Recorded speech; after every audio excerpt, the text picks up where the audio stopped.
I was back to playing. Well, I started playing rugby at Canterbury University, and I'd sort of given it up when I was overseas. Come back and I'm playing again here in Wellington. And the Women's World Cup, the very first one, which was 1998, first sanction one, I missed out on the team. So I was a non-travelling reserve, which is a phrase I became very familiar with over the next 7 or 8 years. But I was working at TVNZ, and TVNZ were going to were televising the final, which was being played at 3 in the morning in our time. And so I thought, I need to be involved in some way. So I screwed up my courage and rang the GM of Sport, which is based in Auckland, and said, been on 3 years, and I play women's rugby, and I just wondered, did you want a comments person during the final and all, and da-da-da, and then he went, yeah, oh, that's a great idea, yeah. Can you get down to Avalon at da-da-da at 2 in the morning and we'll book us up. So Keith Quinn was Keith Quinn and John Macbeth for the final, and then they liked so much what we did that I was flying to Australia with these guys to do another women's match, which was a curtain raiser to an All Blacks match, and from there, and this was not paid, but it was paid for, if you know what I mean. And I was still trying to get in the team myself, and because women's rugby was so badly funded back then, the Black Fern team the management were happy because I could go for free in case they had an injury. I was and I was like, I'm good too, because I wanted to be in Black Fern so badly. And from there I ended up doing quite a few gigs around the country, NPC finals, women, lots of sort of touch and sevens. Touch I didn't know anything about. But I just said yes if I could. And that was quite fun. I didn't want it to be a career or anything, but that was early days, so that's in the mid-90s, I suppose, somewhere.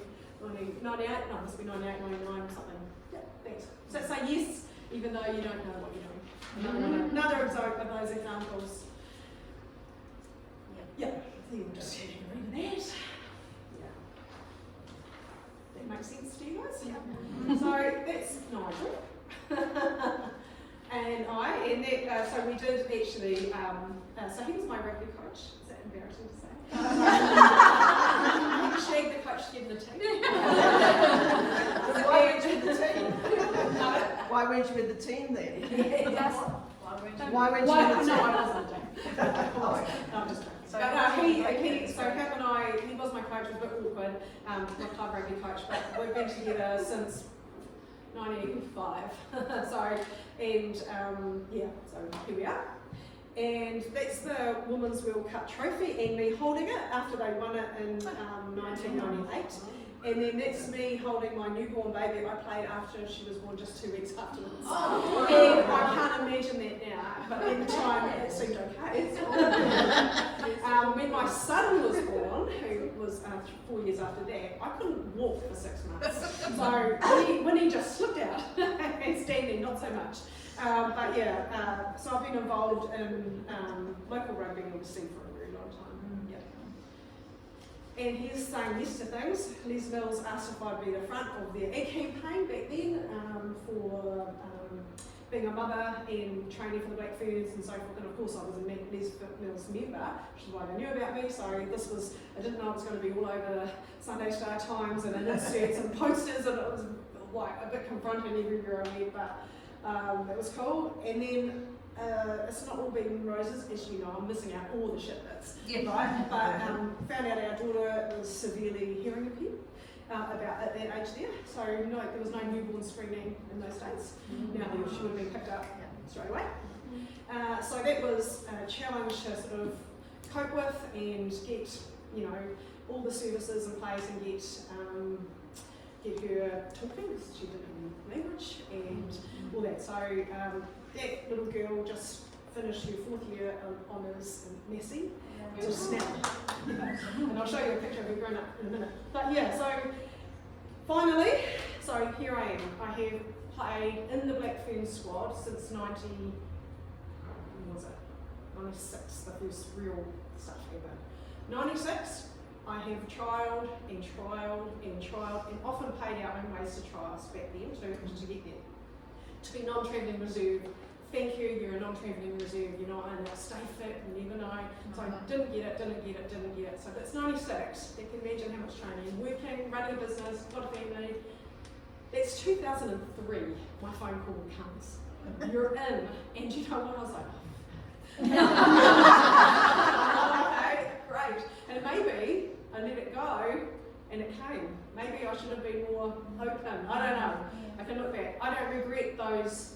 I feel sad I didn't have the experiences of those other times when I was so wanting it, and crying bitter tears down the hallway after every phone call all those years, and just picking myself up and going, I've got to go training, got to keep doing sprints and weights and whatever it is, and still wanting it.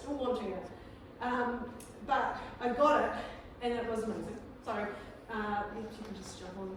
So my debut was in 2003. Our daughter was 2. And it's at Eden Park, and so that was pretty cool. And then, and then a few years ago.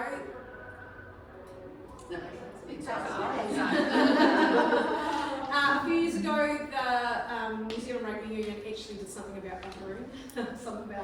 All of the black ferns, and numbering us, and on Black Fern 113, and then we had a beautiful bird function, and it was pretty amazing. Yeah. So that's the function that we got our stuff. Yeah. I was also made I've got my 50 caps for playing provincial rugby. I played in there, but they gave you a cap, and a mate was made a life member of our club, which is pretty great too. So still very. This is, and I'm going to talk about my current rugby involvement in a second. But yeah, that was it was an honour, and I am pleased for all the you didn't make it calls weirdly as well. Yeah. So here I am with my original photo for real estate. Look at that, it ages you. So that's 11 years ago when I was young and thin, and didn't have the worries and the tensions and the stresses of people's biggest assets in my hands. But it is the best job in it is in inverted commas, because when it's terrible and scary and horrible and you haven't earned any money, like this year's been a disaster financially, it's been really hard. I've got Solly, Nigel and another agent that I pay, they're both on my payroll, and none of us, we haven't made any money, when Tim was desperate and was totally suppressed the market. Hang in there. It's the best job I had in here, remember that. And then, it'll come back again. That really photographs of me, yep. And that's our Nigel and he works for me, he's my very overpaid PA. I keep telling him, your 90-day trial is nearly up, mate. So he's been with me maybe in business now 6 years, I think. And Kendall's about 3. Yep. So we're a team Erin. So, and we sell in the Wellington City market. Yep. That's some of you might like that. I'm just reminding ourselves that it doesn't always. The good job is because you can do things like this. No one's telling me I can't, be here. I can't be there watching rugby. I can't be. I get him water blasting people's properties. I get him. This one. I came out of a cafe that was stuck to my car. Very, very funny. And so you're going to laugh, don't you? Yeah. Right. Yeah. Awesome. Thank you. Was that the last one? Or no, I'm sorry, no one. Yeah. Okay, so yes, there have been heaps of success in real estate. So I'm the number 1 for Wellington City for 8 years consecutively, and just been going 11, so I'm very happy with that. And lots of awards and champagne and trips and stuff like that. But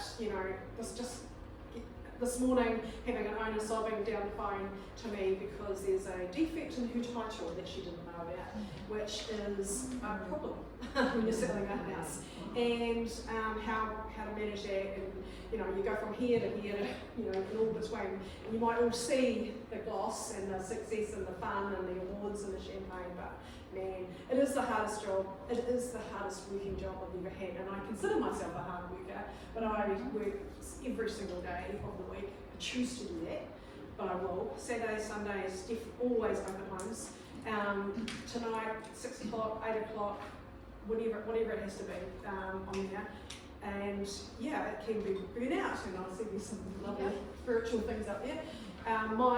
Where is my rest? Well, I consider this a rest. It's very energizing for me. It's meeting people. I get total buzz, and I'm so privileged to be on the journey with people, first home buyers, folks moving into a rest home. What a privilege to look after their beautiful home and help them to get there. Sometimes it's really sad, horrible. Someone's died very suddenly, or divorce, just the normal reasons.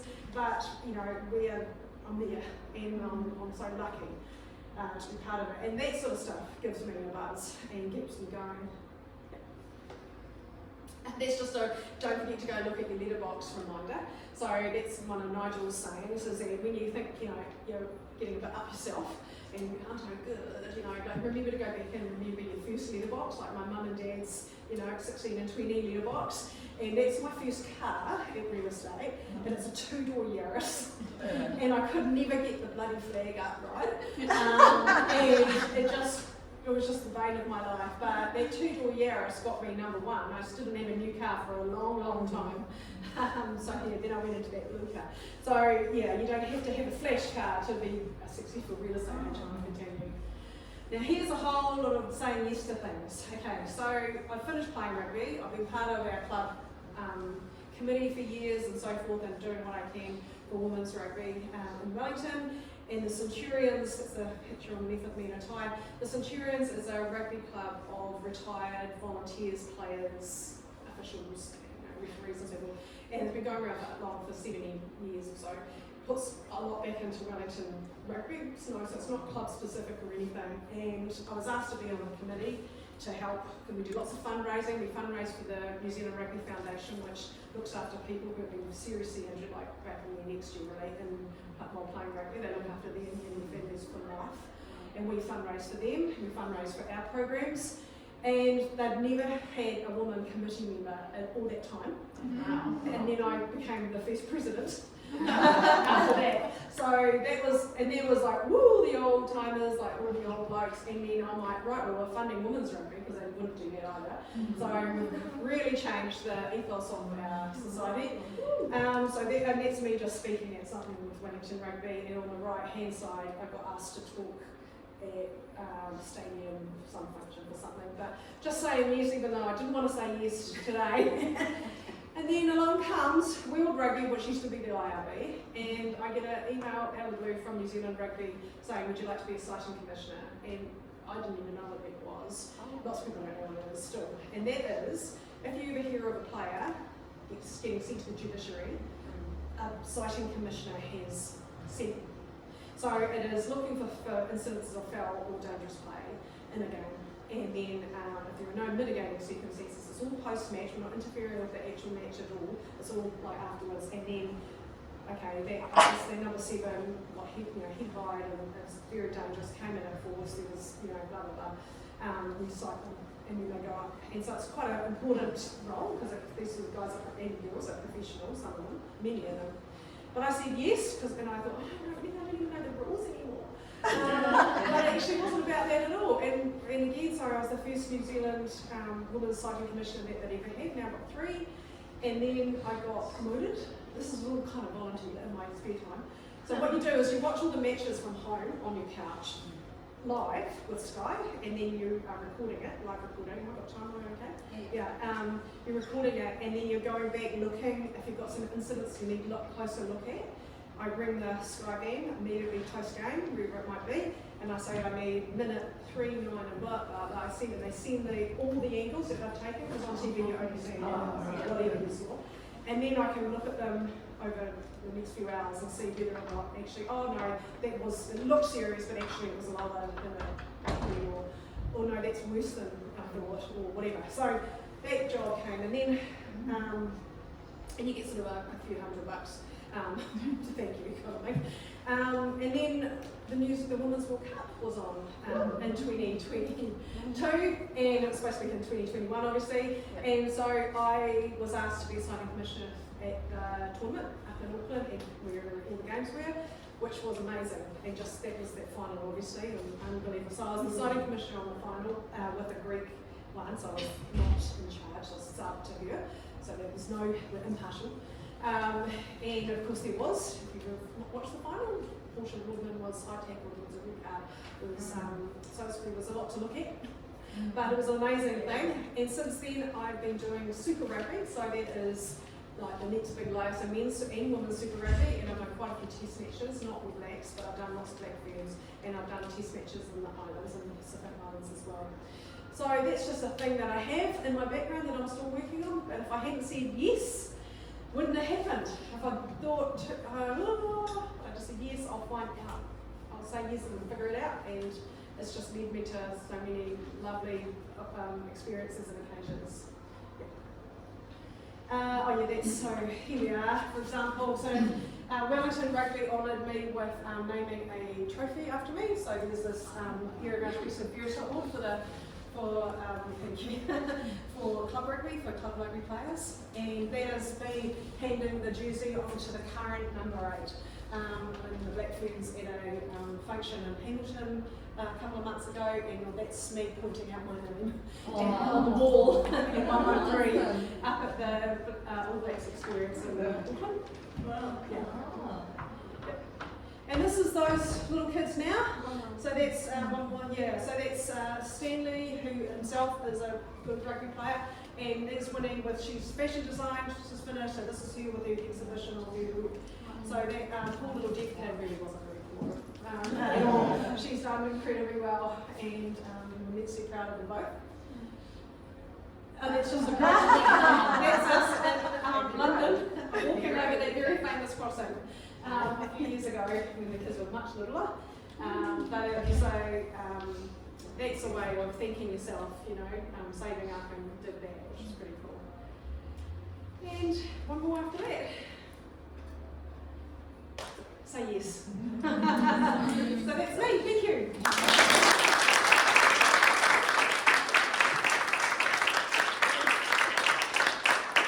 Anybody have any questions for Erin? We've just opened up for a few minutes. And you never said no.